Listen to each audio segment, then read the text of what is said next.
Shalom Aleichem, Bezrat Hashem Itbarach. Conseil numéro 27, Emet ve'emuna. Al yedei emuna, niftachim sha'arei hakedusha. C'est le conseil de Rabbeinu. Grâce à la emuna, s'ouvrent les portes de la kedusha, de la sainteté. Il est marqué dans le je crois que c'est un Teilim, Niftechu Hashamayim ve'ere marot Elohim. Non, je crois que c'est Yecheskel. Niftechu Hashamayim ve'ere marot Elohim. Yecheskel, il dit, ils se sont ouverts les cieux, ve'ere marot Elohim, et j'ai vu les apparences d'Hachem, de Dieu. Alors Rabbeinu nous enseigne, Raché Tevot Emuna. Niftechu Hashamayim, Vaere Marot Elohim. Toutes les rachets Tevot, c'est Emuna. Elohim, ça commence par un Aleph. Marot, ça commence par un Mem, donc c'est Em. Va, R-E, c'est un Vav, donc c'est Emu. Niftechu, c'est un Nun. Emuna, avec Hashamayim, c'est un Hei, Emuna. Ça veut dire que la Emuna, c'est la porte, la connexion avec Hashem Itbarach. Tout ce qu'on n'arrive pas à comprendre, il faut se renforcer dans la Emouna. Et du fait qu'on va se renforcer dans la Emouna, dans la foi dans Hashem Itbarach, dans la foi en Hashem Itbarach, ça va nous ouvrir les portes et on va commencer à comprendre la Kedusha. On va pouvoir avoir un lien, une connexion avec la Kedusha et se rapprocher avec la Kedusha. Et dans toutes les autres choses aussi, la porte de la Kedusha, c'est la Emouna. C'est-à-dire, la Kedusha, elle a une porte. On ne peut pas y rentrer. C'est pas tout le monde qui peut rentrer dans la Kedusha. Même si on va mettre par exemple les tefilin, si on les met sans Emouna, on ne peut pas se connecter avec la tefilin. On veut faire Shabbat. On va faire Shabbat, mais si on le fait sans Emouna, sans foi que c'est important de faire Shabbat, et que Hashem Itbarach nous demande de faire Shabbat, on ne pourra pas se connecter avec le Shabbat. L'étude de la Torah, si on ne sait pas que chaque mot qu'on est en train de dire, chaque mot qu'on est en train d'entendre, chaque mot de Torah qu'on est en train d'apprendre, c'est la mitzvah qui est la plus importante. Shakula keneget kulam, c'est qu'elle pèse comme toutes les autres mitzvot. La mitzvah de la Torah, si on met une balance, on met toutes les mitzvot d'un côté, on met les mitzvot de l'étude de la Torah de l'autre côté, Shakula keneget kulam, elle est équivalente à tout le reste de toutes les autres mitzvot. Elle est shkula, équivalente. Donc si on a cette émouna dans l'étude de la Torah, on va pouvoir se connecter avec l'étude de la Torah. Ça va être une autre façon. Quand on va étudier la Torah, on va se connecter avec la sainteté qu'il y a dans l'étude de la Torah. Dans chaque mitzvah d'Hashem Itbarach, il y a à l'intérieur une kedusha. Et comment on va se connecter avec la kedusha, avec la sainteté qu'il y a dans la mitzvah? C'est par la émouna, la foi qu'on a dans la mitzvah. Par exemple, quelqu'un, il va prendre son fils son fils il a mal à la tête, ok, donc il doit l'amener voir le docteur, on va dire, ok, nous chez Rabbeinu nous a dit de ne pas aller voir le docteur, mais quelqu'un qui va prendre son fils et pour lui il faut l'amener chez le docteur, ok, alors on va chez le docteur, on amène le fils chez le docteur, quelqu'un il va faire ça, bon j'ai amené le petit chez le docteur, et un autre il va dire non, je suis en train de faire une mitzvah de chesed. C'est une mitzvah. Hashem Itbarach, il m'ordonne de faire cette mitzvah de chesed. Okay? C'est du chesed. Alors, tu vas acheter du pain à la maison. Alors, tu peux aller acheter du pain à la maison parce que tu as faim et tu veux que tout le monde mange. Ça peut devenir mais ça peut être aussi une mitzvah. Maintenant, je vais aller faire une mitzvah. C'est la mitzvah de chesed. Je vais aller nourrir ma famille. C'est une mitzvah de tzedaka. Je vais leur donner à manger. C'est marqué dans la Gemara que jusqu'à l'âge de 6 ans, tout ce qu'on s'occupe des enfants, c'est obligatoire. Après 6 ans, c'est que de la tzedaka. Pourquoi? Parce que d'après la Torah, à partir de 6 ans, quelqu'un il peut être autonome. Il peut être autonome. C'est vrai qu'aujourd'hui c'est pas facile, mais il peut être indépendant. Il peut aller travailler, il peut se débrouiller. Ok? Alors à partir de l'âge de 6 ans, tout ce qu'on donne à nos enfants, à notre famille, c'est que de la tzedaka. C'est que de la tzedaka. Alors maintenant quand on va acheter un morceau de pain, on va amener ça à nos enfants. Et ben on fait de la tzedaka. On est en train de nourrir une famille.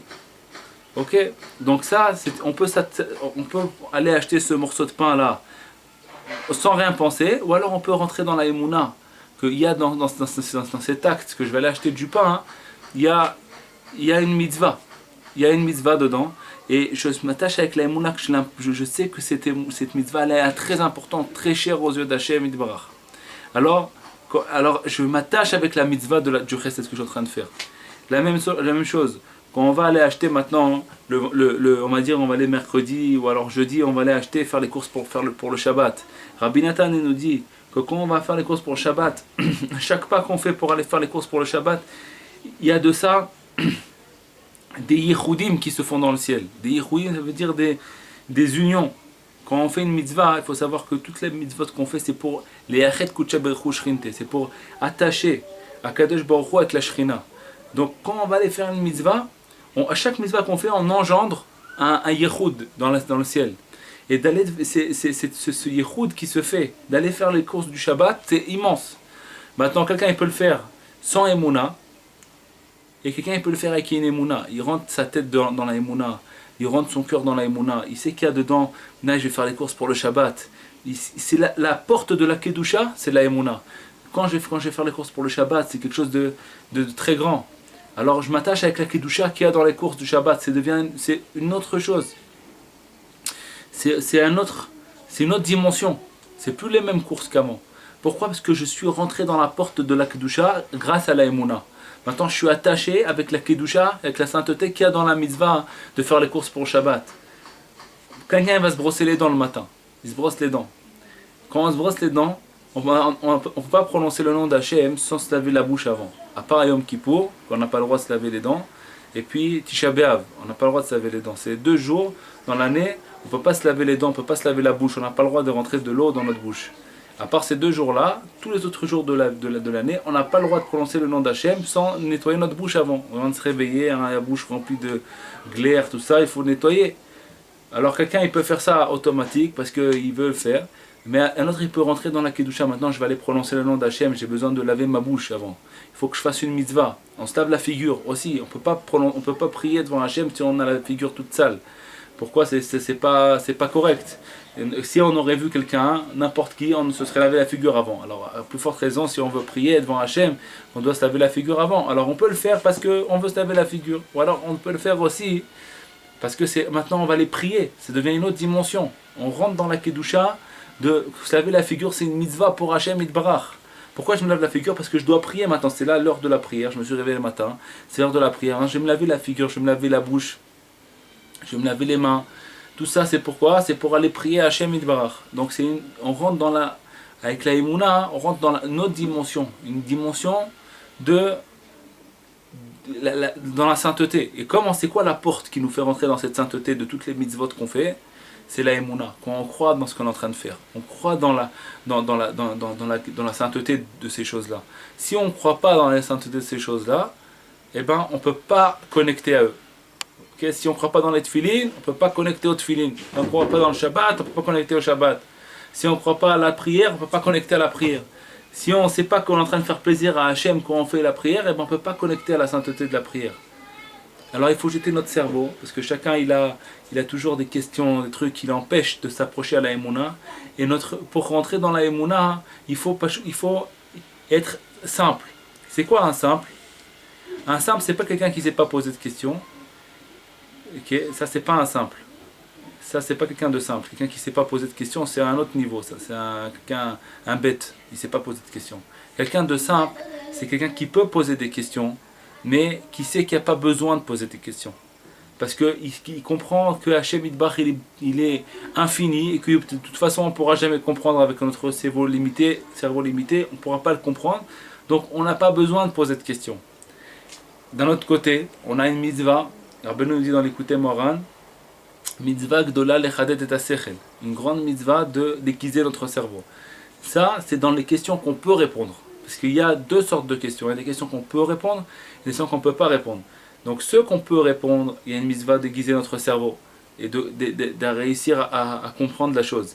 Mais là où on ne peut pas comprendre, alors on n'a pas besoin de comprendre. Ça veut dire qu'on n'a pas besoin de comprendre. Si on ne peut pas comprendre, c'est-à-dire qu'on n'a pas besoin. Ça c'est le simple.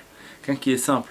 il est prêt à admettre qu'il n'a pas besoin de comprendre. Parce que ici, Hachem Yitbarach, il lui cache, et il ne pourra pas le comprendre avec notre cerveau limité, c'est trop haut pour nous. Et ben, ça veut dire qu'on n'a pas besoin de comprendre ça, c'est la simplicité des choses. Alors pour arriver à la Emouna, il faut être simple, il faut comprendre qu'on n'a pas besoin de tout comprendre, jeter notre cerveau là où on n'a pas besoin de lui, et puis s'en servir et l'aiguiser là où on a besoin de lui. Il faut l'aiguiser, il faut s'en servir où on en a besoin, mais où on n'en a pas besoin, il faut le jeter totalement, parce que là-bas, de toute façon, on n'en a pas besoin. Et on doit se fier là-bas sur la Emouna, sur la foi en Hachem Yitbarach. Et grâce à ce qu'on se fie dans Hachem Yitbarach, c'est la porte, la porte qui va nous faire connecter avec la sainteté. C'est au-dessus de tout. C'est la sainteté qui est cachée dans chaque mitzvah, dans chaque chose dans ce monde. Il y a une sainteté qui est cachée. Et le seul moyen de se rapprocher, de se connecter avec elle, c'est par la porte de la Emouna. En jetant notre cerveau et en s'attachant à la Emouna qu'il y a dans cette chose-là. Shem Yizakeh Otanu, Kol Tov.